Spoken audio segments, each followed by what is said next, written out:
Hey everyone, and welcome back to my channel. My name is Josh and this is your stimulus check update for the second stimulus package for Sunday, July 26th. I hope everyone is having a good and safe weekend so far. In this video, I'll be discussing both the first and second stimulus checks, including with the Senate leaving Washington early for the weekend, should we begin having concerns about the next relief package passing? I'll also be discussing the different unemployment plans, stimulus payments, and then I'll be wrapping up this video by answering some of the comments and questions that I received in my previous video. But first, if you wouldn't mind real quickly liking this video, giving me a big thumbs up. It really just helps with the YouTube algorithm in terms of pushing this video out to other viewers like you, and hopefully helping other people like you as well. Okay, so as most of you guys have already heard, Mitch McConnell and the Senate decided to take this weekend off, so that's why we're not hearing any more developments as far as the next relief package goes. And while this is actually a completely normal thing for Congress to take their weekends off, as they usually do, it just doesn't really look the best on their part, considering how important this next relief package is. So, of course, and much deservingly, Mitch McConnell and the Senate are getting a lot of criticism from the media and others for deciding to take this weekend off. That said, the Senate will be back in Washington on Monday, where hopefully we'll begin seeing more developments take place.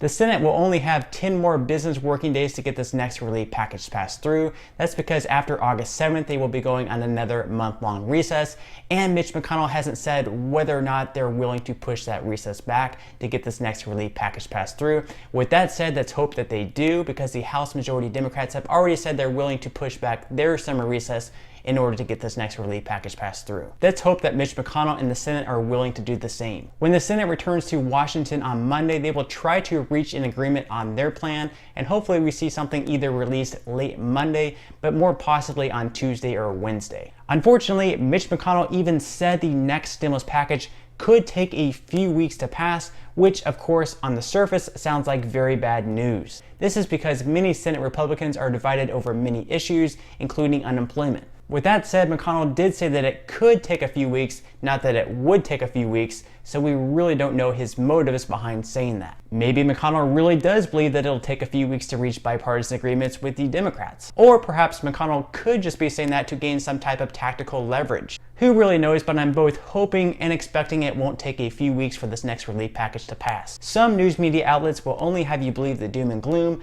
but I think there's going to be a lot more positivity ahead than negativity. Even though the federal unemployment benefits are set to technically expire on July 31st, they actually end today, with New York's end date being today. And if the federal unemployment benefits don't get extended, this could mean not just trouble for the millions of Americans who are receiving it, but it could also mean a lot of trouble for the American economy as well. Some Senate Republicans have even suggested that we have some type of short-term extension to the federal unemployment benefits to sort of work as a bridge gap from where we are now and reaching an agreement with the Democrats in the next relief package. However, Nancy Pelosi has rejected this idea, claiming that she would lose all leverage for meeting of other needs. So just an example here, but Pelosi wants to make sure that if the federal unemployment benefits get lowered from $600 on a weekly basis down to $200 to $300 on a weekly basis, that in turn we end up sending out more stimulus payments, and we end up sending stimulus payments out to dependents over the age of 17 who weren't eligible in the first round. Now, just my opinion here, but this is no place to use political leverage. Each piece of legislation definitely needs to have its own bill. I don't see the need to have multiple pieces of legislation into one bill just to fit your own political agendas and to have political leverages. And I get it, it's politics, but it's just unfortunate that both parties are holding up the passing of this next relief package just to have some type of political leverage over the other. Now, what do you guys personally think about this? Do you believe that Pelosi is correct in holding up the short-term extension of the federal unemployment benefits, or do you think that she should work together with the Republicans in passing a short-term extension of the federal unemployment benefits, but then possibly give up one of her needs in return? Let me know what your thoughts are in the comment section below. Okay, so since we are more than likely not to see any type of short-term extension to the federal unemployment benefits, we have to hope that the Senate Republicans will come to an agreement together to hopefully get this next relief package passed. And then, of course, once the Senate majority of Republicans get on board with the plan, they'll also have to make sure that it's bipartisan, because it's also going to have to pass the House, and the House right now is owned by the Democrats. More than likely, we are going to see the federal unemployment benefits get reduced to some level. And basically right now, there are two different plans being proposed by the GOP. In plan number one, we would have a flat $200 per week federal bonus.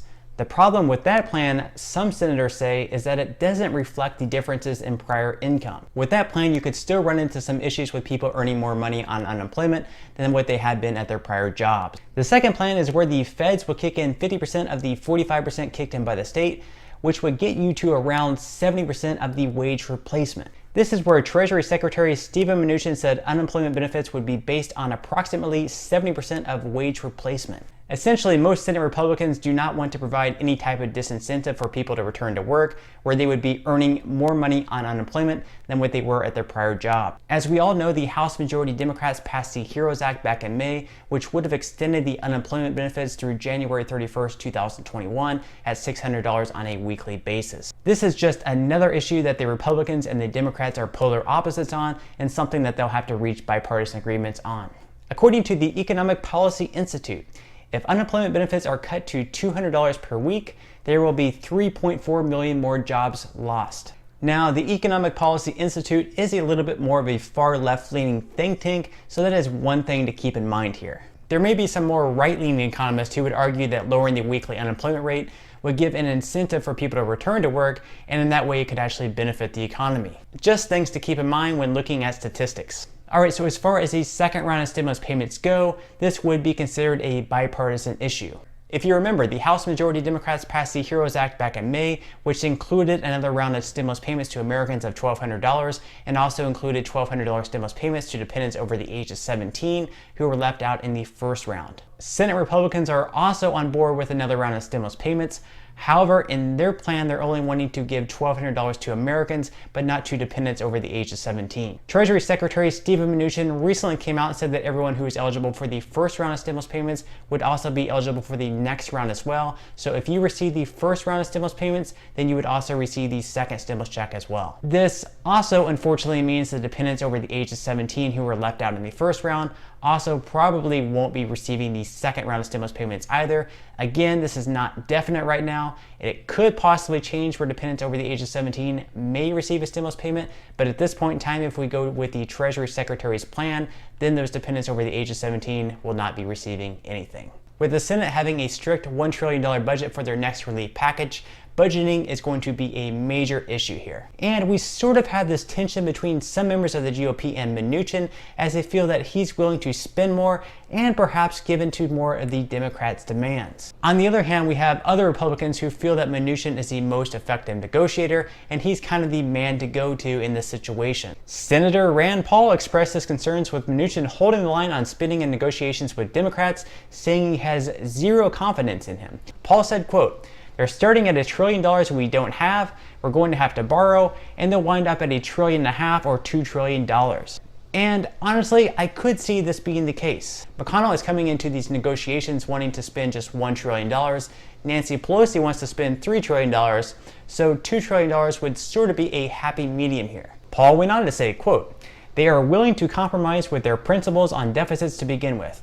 They're going to just give up completely when they talk with the Democrats and they double the amount of debt." Of course, Paul, as we all know, is a much more fiscally conservative type. Paul sees our national debt as a huge issue right now, and he wants to keep spending down. As you can certainly tell, there is a lot of divide between Senate Republicans right now. While some of the Republicans in the Senate are much more fiscally conservative and don't want to spend as much, we have other Republicans in the Senate who are willing to spend a little bit more, even if it's just to reach a bipartisan agreement with the Democrats. The one thing that I will say about the Democrats is at the very least, they seem to be on the same page. They all know exactly what they want, and they're able to work together much better than what the Republicans can, and they can actually get a relief package passed. The Republicans, on the other hand, are sort of all over the place. Some of them want more spending, some of them want less spending. They really can't seem to get on the same page, and they're unable to come to any sorts of agreements right now. Even though there's a lot of negativity and fear going around right now about this next relief package passing in time, I still have a lot of optimism that members of Congress will work together to get something passed.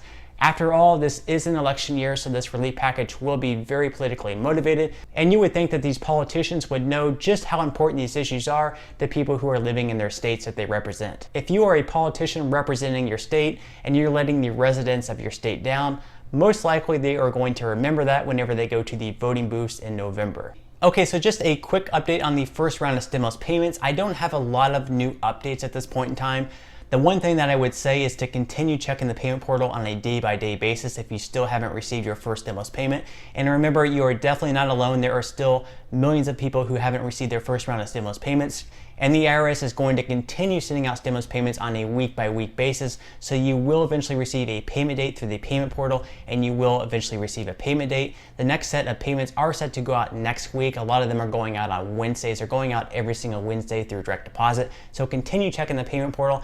And remember, you can always call the IRS. Their number is 1-800-919-9835. However, the one thing that I would say is a lot of the information that they can give you over the phone is the same exact information that you can find through the payment portal. So if you don't have the time in your day, I would just recommend to continue checking the payment portal, and you will eventually receive a payment date.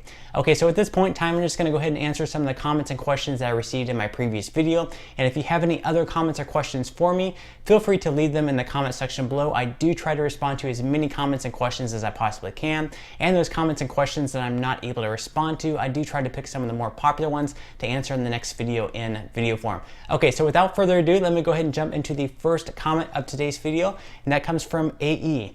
AE says, will college dependents get something this time around? All right, thank you so much for that question. And even though the next stimulus bill has not yet passed, Steven Mnuchin did say that everyone who received the first round of stimulus payments would receive the second round of stimulus payments. And unfortunately, dependents over the age of 17 were left out in the first round. So unfortunately, that's leading me to believe that college students and adults who were claimed as dependents will not receive anything this round either. Now, the House Majority Democrats do want dependents over the age of 17 to receive a stimulus payment. So it really comes down to how hard the Democrats fight for that. In the end, I don't think there's going to be room in the budget for that, unfortunately, but I will definitely keep you updated on that. Okay, so the next question of today's video comes from Paula. Paula says, do we have to file it again for non-filers? All right, thank you so much for that question, Paula. And as of right now, I can't say with certainty, but I would think that we shouldn't have to do the payment portal again, and we should not have to do the non-filers tool, because the IRS should already have our information from the first round. So the second round of stimulus payments should be going out much, much quicker. Again, this is all just speculation. We may very well have to go back through the payment portal and the non-filers tool again. I can't say for sure, but I'm just guessing that we shouldn't have to do any type of payment portal or non-filers tool in the second round. All right, so on that note, I'm gonna go ahead and wrap up this video. If you did enjoy the content in this video and you'd like to see more videos like it, please consider subscribing to my YouTube channel. It is completely free to do so, and it's a great support to me. Also, if you would like to receive 2 free stocks from Webull, the second free stock valued all the way up to $1,400, please feel free to claim those 2 free stocks by clicking the link in the description box below. And until next time, I'll see you guys, and I hope you have a great day today.